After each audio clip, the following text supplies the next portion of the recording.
एक आदमी ने गलती से अपनी लाखों की रोलेक्स घड़ी गिरा दी, लेकिन जब वह समुद्र की गहराई में ढूंढने उतरा तो उसे अनजाने में एक रहस्यमय पत्थर मिल गया। चूंकि वह एक अनुभवी खजाना खोजी था, उसने एक नजर में पहचान लिया कि यह प्राचीन जहाजों में इस्तेमाल होने वाला बैलास्ट पत्थर है। आमतौर पर ऐसे पत्थरों के आसपास निश्चित रूप से खजाने से भरा कोई प्राचीन डूबा हुआ जहाज होता है। वह जल्दी से पानी की सतह पर आया और यह खुशखबरी अपने जहाज पर 3 साथियों को दी।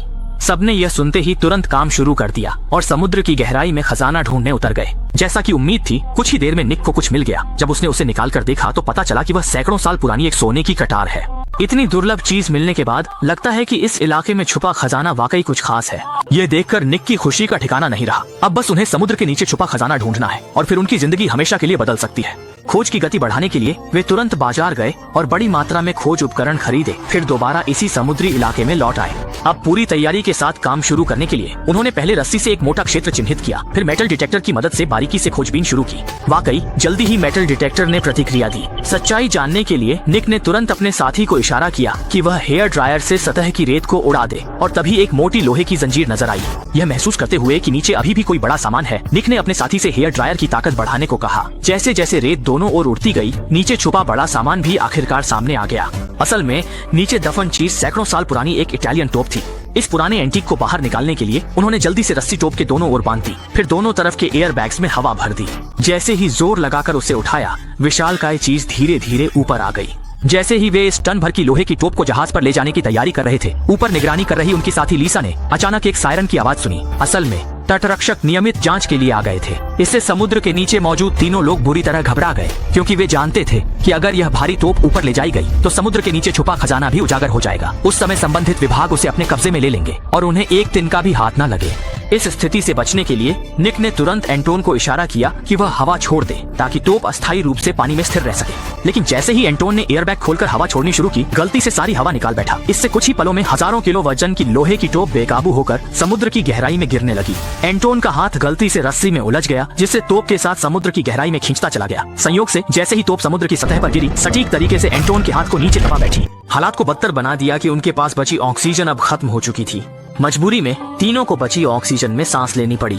स्थिति समझते हुए निक ने तुरंत अपनी गर्लफ्रेंड बचाव कार्य शुरू किया, लेकिन अफसोस वह तोप बहुत भारी थी, हिल नहीं रही थी। दोनों ने काफी देर तक कोशिश की, लेकिन तोप बिल्कुल भी नहीं हिली। यह महसूस करते हुए कि अगर ऐसा ही चलता रहा तो सबकी जान खतरे में पड़ जाएगी, निक ने सब कुछ दांव पर लगाने का फैसला किया। उसने तुरंत अपना ऑक्सीजन सिलेंडर उतारकर बची हुई सारी ऑक्सीजन बैग में भर दी, फिर अपनी गर्लफ्रेंड के साथ पूरी ताकत लगाकर तोप को कुछ सेंटीमीटर ऊपर उठाने में कामयाब हो गया, जिससे एंटोन की जान बच गई। जब तीनों पानी से बाहर निकले, तब तक समुद्री पुलिस वाले जा चुके थे, पर इस घटना के बाद भी वे हार मानने को तैयार नहीं थे, क्योंकि प्राचीन तोप का मिलना पक्का संकेत था कि इस समुद्री इलाके में खजाने से भरा डूबा जहाज है। इसलिए अगले ही दिन उन्होंने अपनी खोज का दायरा बढ़ाया और ठान लिया कि समुद्र की गहराई में छुपे सारे प्राचीन खजाने को बाहर निकाल कर ही दम लेंगे। सोचा भी नहीं था कि खोजते खोजते उन्हें अचानक बड़ी मात्रा में धातु के मलबे मिले, और जब वे मलबे का पीछा करते हुए आगे बढ़े तो पाया कि थोड़ी दूरी पर एक दुर्घटनाग्रस्त विमान पड़ा है। निक तो अपनी आंखों पर यकीन ही नहीं कर पा रहा था, इसलिए वह तुरंत पानी से बाहर निकला और अपने साथियों को विमान के बारे में बताया। कुछ ही देर में सभी लोग जल्दी से नीचे आकर विमान की स्थिति देखने लगे, लेकिन जैसे ही वे लोग केबिन के अंदर पहुंचे तो पाया कि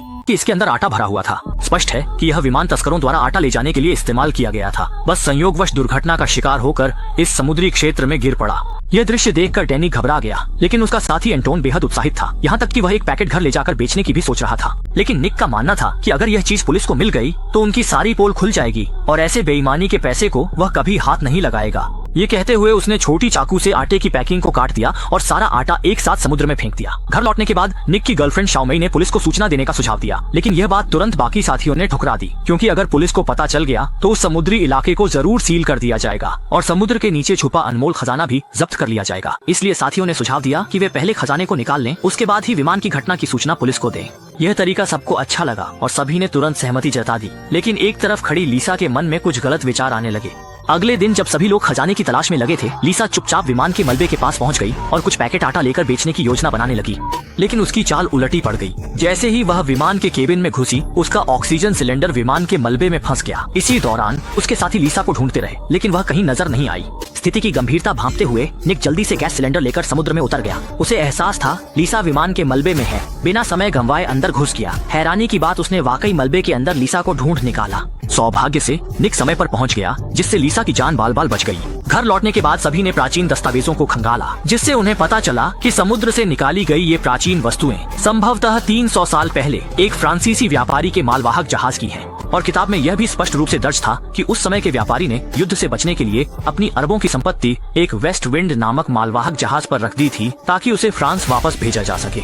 लेकिन किसे पता था कि रास्ते में उनका सामना समुद्री डाकुओं से हो जाएगा। इसी वजह से वेस्ट विंड जहाज भी उसी समुद्री क्षेत्र में डूब गया और उसका कोई पता नहीं चला। रात के अंधेरे में वे चुपचाप जहाज लेकर विमान के मलबे तक पहुंच गए और कई बोरी आटा उठा लाए। फिर अगले दिन उसे बेचने के लिए स्थानीय गैंग से संपर्क किया, लेकिन उन्हें बिल्कुल भी अंदाजा नहीं था कि यह आटा दरअसल उसी गैंग का था जिसे वे खो चुके थे। इसी वजह से एंटोन और उसके साथी गैंग के कब्जे में आ गए। जल्द ही निक को अपने दोनों साथियों की मदद की पुकार मिल गई और गैंग के सरगना ने उसे आदेश दिया कि 12 घंटे के भीतर समुद्र के नीचे से सारा आटा निकालकर किनारे पर लाए, वरना उसके दोनों साथियों को मार दिया जाएगा। मजबूरी में अपने दोनों साथियों की सुरक्षा के लिए निक को यह शर्त माननी पड़ी, लेकिन उसकी प्रेमिका गैंग के लिए काम नहीं करना चाहती थी, इसलिए उसने इस मिशन से खुद को अलग कर लिया। जब वे समुद्र के नीचे आटा निकालने के लिए गोता लगा रहे थे तो गलती से उन्होंने उस किंवदंती वाली खजाने की जहाज को खोज निकाला। इसी दौरान एक साथी ने जहाज पर पश्चिमी हवा वेस्ट विंड लिखा देखा और यह दृश्य देखकर तीनों बेहद उत्साहित हो गए, क्योंकि यह वही जहाज थी जो सैकड़ों साल पहले खजाने गायब हो गई थी। हालांकि इतनी बड़ी दौलत सामने होने के बावजूद तीनों में से कोई छूने की हिम्मत नहीं कर पाया, क्योंकि इस बार वे समुद्र में इसलिए उतरे थे ताकि माफिया द्वारा दी गई जानलेवा आज्ञा पूरी कर सके। हवाई जहाज के मलबे से हजारों किलो आटा निकालकर किनारे तक लाना, वरना माफिया जिंदा निकल जाएगा। लेकिन जब तीनों आटा ऊपर ले जाने में व्यस्त थे तो उन्हें बिल्कुल भी एहसास नहीं हुआ कि एक शार्क पहले ही उन पर नजर गड़ा चुकी है। अगले ही पल उनकी साथी लीसा का आधा पिछला हिस्सा शार्क ने काट लिया। मजबूरी में उन्हें आटे को बांधने वाली रस्सी काटनी पड़ी और सबसे पहले लीसा को अस्पताल ले गए, लेकिन दुर्भाग्यवश लीसा आखिरकार गंभीर चोटों के कारण चल बसी। यह बुरी खबर सुनकर शाओमई भी जल्दी जल्दी वहां पहुंच गई ताकि अपने बॉयफ्रेंड के साथ कंधे से कंधा मिलाकर लड़ सके, लेकिन चूंकि डिलीवरी का समय आ चुका था वे जल्दी ही गैंगस्टरों द्वारा घेर लिए गए। स्थिति देखते हुए निक ने साथियों इशारा किया उसकी गर्लफ्रेंड निकल जाए। गैंगस्टरों रोकने रुक गया। गैंगस्टरों से अपनी जान बचाने के लिए निक को मजबूरन उन्हें खजाने के बारे में बताना पड़ा। उसने दावा किया कि यह खजाना आटे से सैकड़ों गुना ज्यादा कीमती है। वह खजाने का ठिकाना बताने के लिए तैयार था, बस यही उम्मीद थी कि सामने वाले लोग उसे और उसके साथियों को छोड़ देंगे। गैंगस्टर ये सुनकर तुरंत लालच में आ गए, लेकिन जैसे ही एक गुंडा निक को लेकर गैंग लीडर की यॉट पर पहुंचा तो देखा कि यॉट के अंदर पूरी तरह से तबाही मची हुई थी और यहाँ तक कि गैंग लीडर भी मारा जा चुका था। इससे पहले कि गुंडा कुछ समझ पाता उसे भी मौके पर ही गोली मार दी गई। असल में आटे की बात लीक हो गई थी, इसलिए गैंग लीडर का दुश्मन सांग ब्याओ वहाँ आ धमका था। उसका मकसद था उस आटे की खेप को अपने कब्जे में करना। इस हालात में निक तुरंत भाग खड़ा हुआ और सीधे विशाल समुद्र में कूद गया। पानी में उतरते ही वह जैसे मछली की तरह फुर्तीला हो गया और बिना किसी मुश्किल के पीछा कर रहे लोगों को चकमा दे दिया। लेकिन जैसे ही वह तैरकर किनारे पर पहुंचा उसे सांग ब्याओ का फोन आ गया। हैरानी की बात यह थी कि उसकी गर्लफ्रेंड अब उनके कब्जे में थी। मजबूरी में निक को सांग ब्याओ और उसके लोगों को विमान के गिरने वाली समुद्री जगह पर ले जाना पड़ा। लेकिन निक ने भी चालाकी दिखाई। उसने पहले ही अपने साथियों को विमान के कॉकपिट में छुपा दिया था। अचानक हुए हमले में उन्होंने सांग ब्याओ के गुंडों को खत्म कर दिया। खतरा भांपते ही सांग ब्याओ ने जल्दी से फिश गन में गोली भरी, लेकिन तभी धमाका हुआ और सांग ब्याओ विमान के मलबे समेत उड़कर राख हो गया। इस तरह एक बड़ी मुसीबत का अंत हो गया। जब सब कुछ शांत हो गया तो सभी ने समुद्र की गहराई में पड़े लोहे के तोप को बाहर निकालना शुरू किया, लेकिन जैसे ही वे सफल होने वाले थे रस्सी अचानक टूट गई। पर किस्मत से जब तोप समुद्र की तह में गिरी तो उसने गलती से एक पुराने जहाज को तोड़ दिया जिसके अंदर पवित्र सोने की ईंटें भरी हुई थी। साथी ने तुरंत समुद्र में छलांग लगाई और नीचे छुपा हुआ सोना भी खोज निकाला। आखिरकार इस अकूत दौलत के सहारे सभी ने अपनी किस्मत बदल ली और जीवन की ऊंचाइयों तक पहुंच गए और इसी के साथ फिल्म का भी अंत हो गया।